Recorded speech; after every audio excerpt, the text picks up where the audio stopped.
Bonjour à tous, j'espère que vous avez passé des bonnes vacances. On arrive enfin en septembre. Je dis enfin parce que je suis quand même contente de vous retrouver sur cette chaîne. Vous l'avez sûrement remarqué, il y avait évidemment un petit peu moins de vidéos pendant le mois d'août. Tout simplement parce que j'avais pris quelques vacances, que j'ai plein de choses à vous raconter parce que je suis partie en Suède pour le studio. On a aussi Nightcall, le jeu vidéo sur lequel je travaille, qui a été annoncé lors de la Gamescom sur Nintendo. C'est les deux jeux que tu retiens de cette journée pour une raison ou pour une autre? En première place, c'est de très loin, ce sera Nightcall qu'on avait pu voir l'E3 de cette année.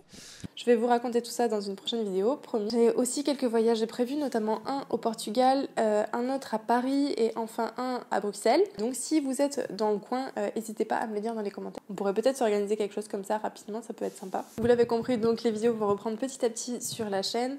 On va continuer un petit peu comme ce qu'on avait fait, on va continuer aussi avec les analyses de character design, ne vous inquiétez pas. D'ailleurs, pour finir en beauté avec ces analyses de character design de Overwatch, j'aimerais juste faire une analyse de character design avec vous en live directement.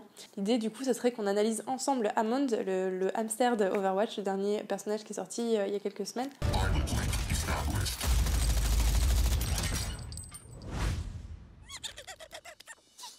Qu'on discute tous ensemble en live, qu'on essaye un petit peu d'analyser ensemble qu'est-ce qui fait que Hammond est Hammond, pourquoi est-ce qu'il a été designé de cette façon-là, que vous essayez de trouver des références si vous en avez de votre côté, qu'on en discute un petit peu, et puis ensuite j'en ferai une vidéo classique comme celle que vous avez déjà vue sur la chaîne.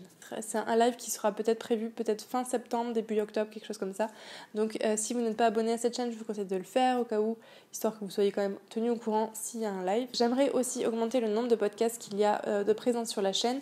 Vous êtes nombreux à me réclamer plus de podcasts. D'ailleurs, quand il n'y en avait plus sur la chaîne pendant les vacances, vous me l'avez réclamé et apparemment certains d'entre vous écoutent en boucle les anciens podcasts. Donc je me suis dit qu'il fallait quand même que je vous en fasse de nouveaux. J'avais tendance un petit peu à me limiter. Quand il y avait 2 podcasts qui étaient faits et qu'il n'y avait pas de vidéo, j'avais tendance à ne pas sortir de podcasts parce que j'avais peur que ça fasse trop. Mais je me dis, finalement, voilà, c'est toujours mieux d'en avoir plus finalement. Si vous avez des idées pour la chaîne, vous avez des questions particulières, n'hésitez pas à me les mettre dans les commentaires, comme ça me donnera un petit peu de grain à moudre pour la chaîne et vous proposer du contenu qui vous intéresse aussi. J'aimerais aussi reprendre un petit peu les anciens formats que j'utilisais sur la chaîne, c'est-à-dire juste des petites astuces sur Photoshop très rapides, des vidéos un peu courtes qui permettent justement de vous apprendre certaines petites choses si vous ne connaissez pas très bien Photoshop. Il y a aussi très bientôt l'ouverture d'une formation de dessin qui va bientôt arriver sur la chaîne.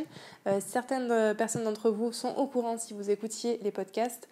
Ça y est, ça va bientôt être disponible. Il y a déjà à peu près une vingtaine d'élèves qui sont actuellement dans la formation. C'est un peu les bêta-testeurs. Ils testent la formation avant tout le monde pour pouvoir me faire leur retour s'il y a quelque chose qu'ils ne comprennent pas, et ça me permet justement d'adapter la formation à leurs besoins. La toute première vidéo. Alors, dans cette vidéo, je voulais vous parler de ce qui me semble être le plus important en dessin. C'est les 3 secrets pour s'améliorer en dessin. Pour être bon en dessin, il faut...